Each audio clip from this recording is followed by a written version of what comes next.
Hey everybody, Pete here at the River Kings. I am here at Saxapahaw Island Park, and today I'm going to take a look at the Outdoor Vitals Lofttek Jacket, also known as the $1 Million Jacket.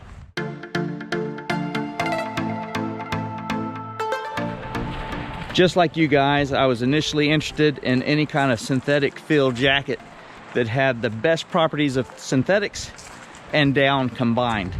So the property about down that everyone's trying to get around is that if you get it wet, it's useless. It loses all thermal value. It's like a wet dish rag, and it takes a long time to get a down garment back up to something that will insulate you and keep you warm.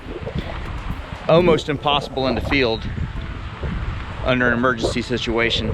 And so you always have the quest of a synthetic material that will insulate you as well as down will, and compact like down and be as lightweight as down. So I wanted to give this Outdoor Vitals jacket a look. It's a good looking jacket.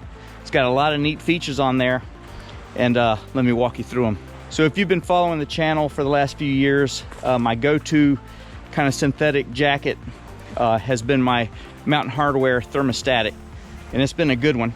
It's about the same weight jacket as this, and then on the really cold days I'll get out my down puffer, put it on underneath, and the down is so much warmer. And then I use the thermostatic kind of as a shell to keep away any moisture or drizzle, sparks from the fire, that sort of thing. If I can get a jacket that can act like that down for my interior layer and then use still an outer fabric, that's what I'm after. So I'm gonna just run down through this jacket real quick. It's about 42 degrees out right now and pretty windy. Good steady breeze with some gusts. And all I have under this jacket is a t-shirt, a short sleeve t-shirt, and I am fairly comfortable.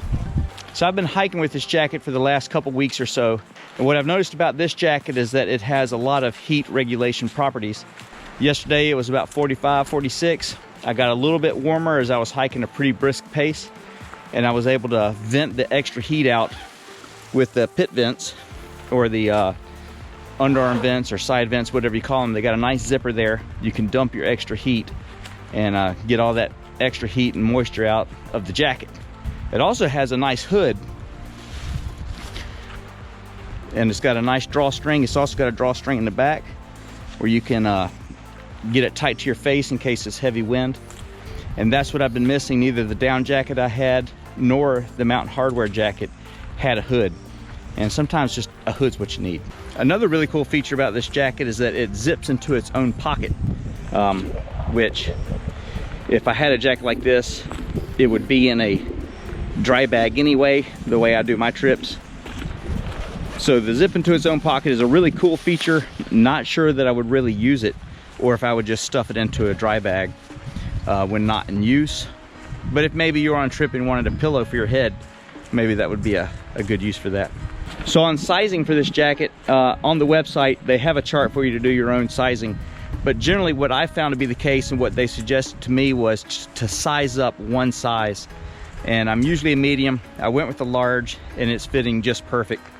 Initially when I got it, I started wearing it all over the place just as my go-to everyday jacket, and I was doing a lot of driving at the time.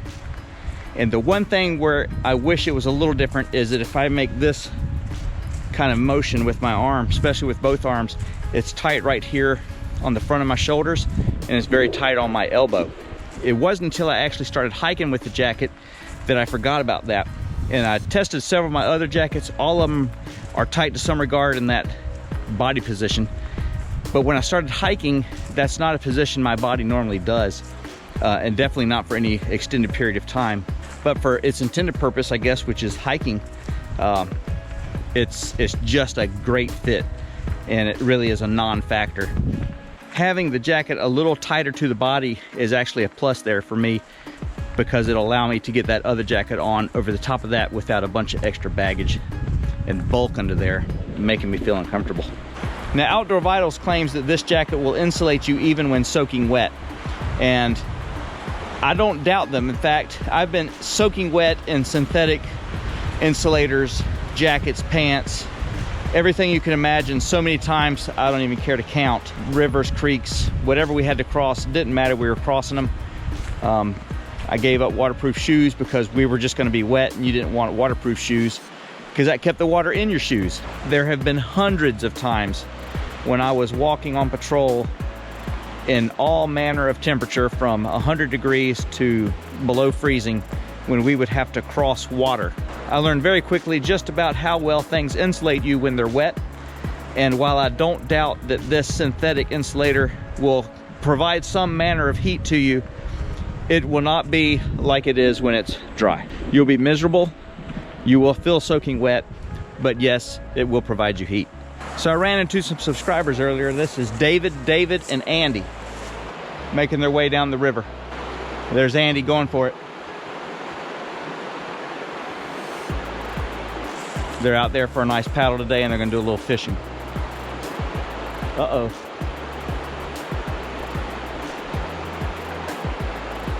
He's getting fancy. Right on. So right now at 42 degrees with kind of a slow meander through the woods, I'm the perfect temperature, wearing just this jacket and a t-shirt underneath and a toboggan. If I was to really start huffing it and build up a little extra heat, I could shed that. If I started to get chilly, I could put the hood over my head and retain a little more heat. So I'm pleased with how the jacket is performing. I like the fit after all. So when the temperatures do dip below 40, this will become my inner layer. And for that reason, I like that it's kind of an athletic fit. As far as warmth goes, I'm not sure exactly how to compare it to down for the same weight jacket, but it is surprisingly warm. So where it excels for me is in an environment down to say 40 degrees, this could be your primary insulator. When it gets below 40, you're gonna need to either add layers beneath the jacket or on top of the jacket to keep you warm. But that's fair. It would be unreasonable to expect a jacket of this thickness to keep you warm below 40, doesn't matter what you're wearing. The exterior fabric is a 20D fabric, and just like all 20D fabrics, if I was to go tearing through a briar thicket with this jacket, I don't think it would end well. So this is not the fabric to use if you're gonna need a very rugged fabric with lots of abrasion resistance, and if you're gonna just be bust and brush, might not be the best fit. If I was being honest, it is not heads and tails above every other jacket I've ever worn, but it does accomplish what it was setting out to do. The fit may be just a little tight on my shoulders, but in the capacity of hiking and being in the outdoors, I have never once noticed that tightness, only when I'm driving or holding my hands in weird positions because I'm thinking about it. It does give you a lot of the properties of a down jacket while retaining all of the properties of a synthetic. If you're around water a lot in the outdoors, or you cannot control your own destiny, meaning you may have to hike or be in the rain, having a jacket that will insulate you when it's wet is a pretty big concern. The price is right around $150, which is going to be about the same across all brands that are giving you quality gear. And I think the $1 million Kickstarter that it raised is more a testament to people truly wanting to get the benefits of down with the properties of synthetic. And while it does that to some degree, I need to see more insulation in this jacket to know that it will still pack down that small and it will still keep you as warm as down. I would really love to see a heavier weight version of this jacket, and then we could really take a look at what that Lofttek insulation could provide you in true warmth. But for now, this is kind of the mid to lightweight option. So if you are in the market for a good, high quality, light to mid-range synthetic jacket, give Outdoor Vitals a look and check out their Lofttek jacket. It's got a lot of the good properties of down, but all the good properties of synthetic. Pretty good product, give it a look.